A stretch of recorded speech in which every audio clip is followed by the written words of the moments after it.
Washington. Let's hear it for Alexandra Ayala.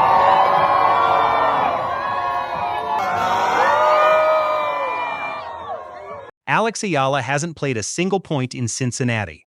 And yet, before she has even stepped onto the court, she is already one of the biggest stories surrounding the tournament. The Cincinnati Open is one of the biggest stops on the North American hard court swing. The Lindner Family Tennis Center has been transformed into a massive WTA 1000 venue, with the world's best players arriving in Ohio and the U.S. Open waiting just around the corner. Aryna Sabalenka is here. Iga Swiatek is here. Coco Gauff is here. Jessica Pegula is here. And then there's Alex Eala. The Filipina star arrives in Cincinnati as the number 17 seed in the main draw, the highest seeding of her career at a WTA 1000 event. She is ranked number 20 in the world. And because she is one of the top 32 seeds, she doesn't even have to play in the opening round. She gets a first-round bye. So technically, Cincinnati has to wait for Alex Eala. Her fans apparently didn't want to, because before Ayala had even hit a ball, the question was already spreading through the tournament. When does Alex play? And that question is not coming out of nowhere. Cincinnati is simply the latest chapter in a phenomenon that had already exploded across the North American swing. The warning came in Washington. Tournament Chairman Mark Ein revealed that at least 80% of the ticketing requests they were receiving were asking about when Alex Ayala would play. Think about that, 8 out of every 10 ticketing requests. Not requests for a particular top seed, not simply questions about the tournament schedule. People wanted to know one thing: when could they watch Alex Ayala? And Ein made it clear that the number was not being exaggerated. That was the first major sign that something unusual was happening around the 21-year-old Filipina. But Washington was only the warning. Toronto was where the phenomenon became impossible to ignore. Ayala arrived at the National Bank Open carrying the momentum of her breakthrough Washington title, and suddenly, the demand followed her north. Tournament director Carl Hale said Ayala generated more than 5,000 ticket sales in Toronto. More than 5,000 for one player. Her matches became major crowd events, with Filipino supporters filling the stands, Philippine flags appearing throughout the venue, and chants, turning her matches into something that looked very different from an ordinary WTA contest. This wasn't just people watching tennis, they were showing up for Alex. And the scale of the support became so obvious that even people inside professional tennis began talking about it. The question was no longer whether Alex Ayala had fans. Of course she did. The question was much bigger. Why were those fans willing to travel, buy tickets, fill stadiums, and follow her from one tournament to the next? Washington had given Cincinnati a warning. Toronto gave it a much louder one. And now Alex Ayala has arrived in Ohio as a number 17 seed, a top 20 player, and a player whose audience may already be moving faster than her ranking. But that still doesn't explain the most unusual part of the story. Because if this happened in Washington and then happened again in Toronto, what exactly is following Alex Ayala from tournament to tournament? The answer isn't simply that Alex Ayala has a lot of fans. It's that her fans behave differently. They don't just follow the score, they follow the player. And wherever Alex Ayala goes, you can see it. The flags appear first, then the chants, then the lines around the venue. Then entire sections of the stadium start turning into a sea of Filipino colors. This isn't just social media popularity, it's physical. People are buying tickets, they're traveling, they're waiting outside venues. They're showing up in cities thousands of miles away from the Philippines just to watch one player compete, and Toronto may have provided the clearest picture yet. When Alex walked onto court against Alicia Parks, the atmosphere was anything but ordinary. More than 10,000 people packed the stadium, with Filipino flags waving throughout the crowd and supporters roaring for Ayala. At one point, Alex herself turned toward the stands and asked for even louder support. That image tells you almost everything. This wasn't a crowd that happened to like the player they were watching. They had come specifically for her. And the numbers behind that support are even more striking. Toronto tournament director Carl Hale said Alex Ayala generated more than 5,000 ticket sales, 5,000 for one player. And that number becomes even more remarkable when you consider the size of the venue involved. The grandstand couldn't simply absorb an audience like that. The demand had become bigger than a normal court assignment, Bruce. And that's the point where the story stops being about having a passionate fan base. Because plenty of tennis players have passionate fans. Alex Ayala appears to have something different. She has an audience that moves. Washington, Toronto, Wimbledon. Indian, Wells, different tournaments, different countries, different venues, but the same pattern keeps appearing. Filipino supporters find her. They bring the flags, they bring the chants. And they turn up. The Los Angeles Times captured that phenomenon perfectly, describing how wherever Ayala plays, the Filipino diaspora seems to show up with her. And that isn't limited to one city or one country. Fans have appeared in London, Toronto, Southern California, across Europe. Even at tournaments where Ayala was nowhere near the biggest name in the draw, the WTA itself has documented just how devoted that following has become. One WTA player's mother has openly described herself as a huge Ayala fan, showing that her popularity is beginning to reach beyond the usual Filipino support base and into the wider tennis community. That's an important distinction. Because now other people inside professional tennis are noticing what happens when Alex Ayala walks onto a court. And the more she wins, the louder that reaction becomes. At Wimbledon, the growing fan base became impossible to miss. At Indian Wells, the Southern California Filipino community turned out in force, and by the time she reached Washington and Toronto, the Ayala following was no longer something you could dismiss as a novelty. It had become part of the tournament experience. The BNP Paribas Open itself has described Ayala's growing fan base as global, while the Los Angeles Times reported that Filipino supporters have followed her from tournament to tournament, turning up wherever she plays. And now Cincinnati has its own description for them: ardent, raucous, fans who follow Ayala around the globe. That wording matters, because Cincinnati isn't describing a normal group of spectators.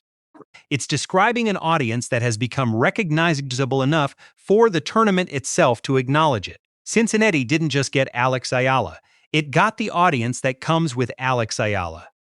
And that audience is bigger than a collection of tennis fans. For millions of Filipinos around the world, Alex represents something much deeper: national pride, community, and identity.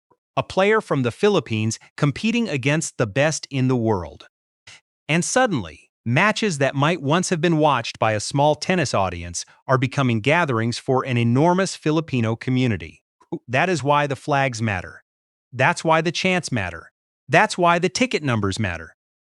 They're evidence that the connection between Alex and her supporters isn't staying online. It's entering the stadium.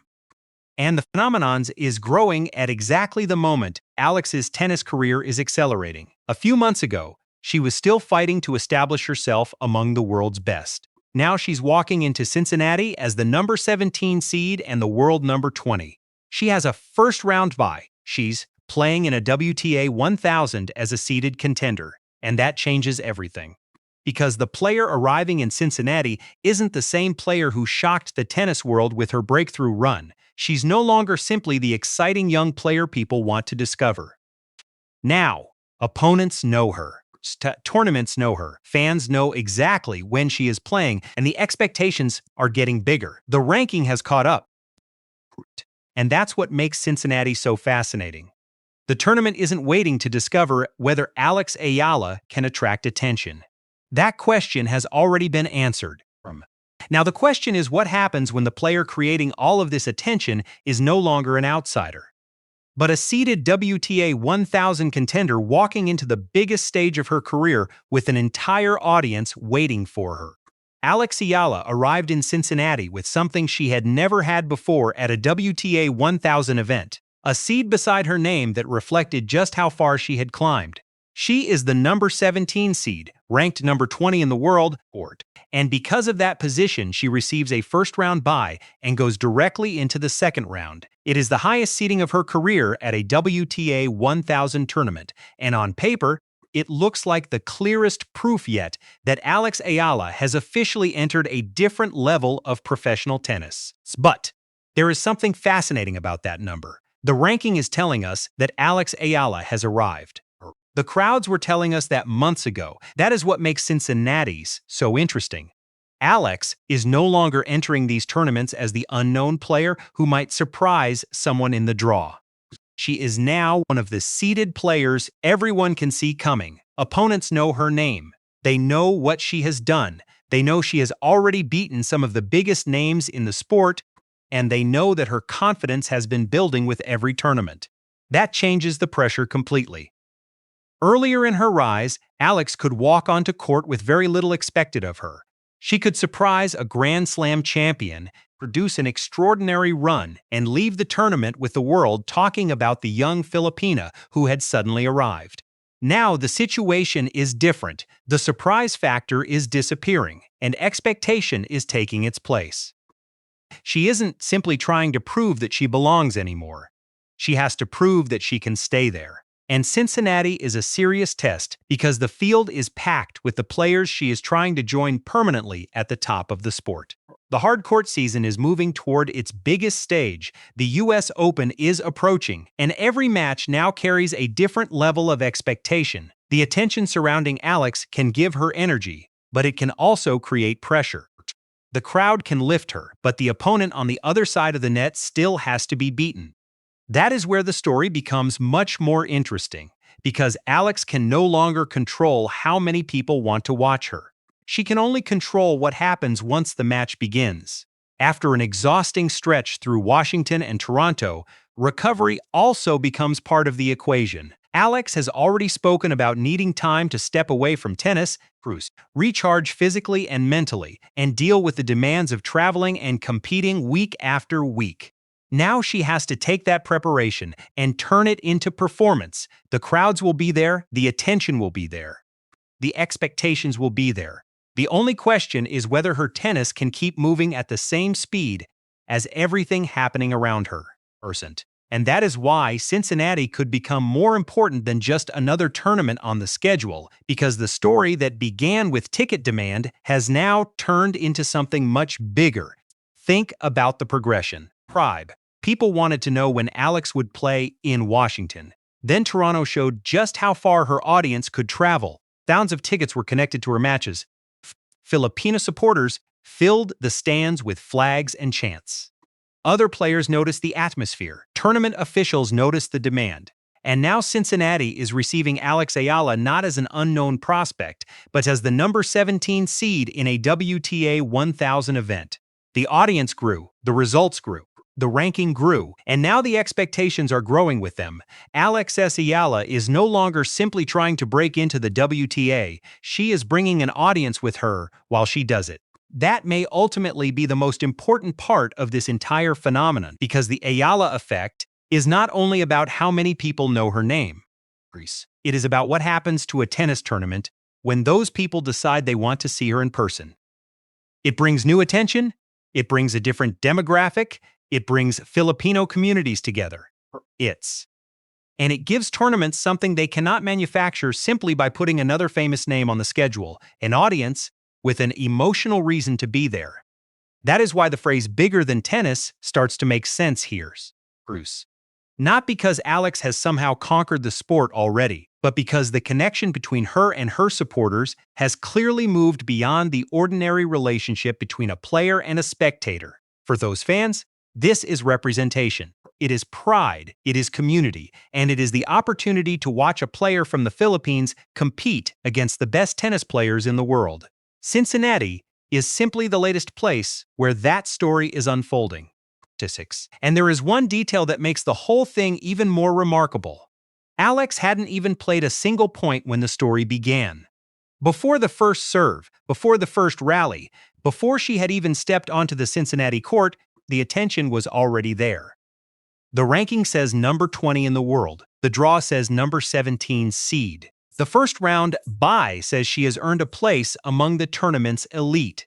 But the crowds are telling a different part of the story. They are showing how far her connection with her audience has already traveled. Now comes the part Alex cannot outsource to the fans, the tournament organizers, or the ranking. She has to play. She has to handle the pressure.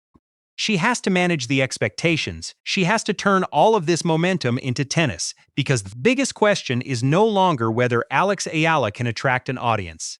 She already has. The question now is whether she can keep giving that audience a reason to come back. And with the US Open waiting around the corner, Cincinnati may not be the conclusion of the Ayala effect at all.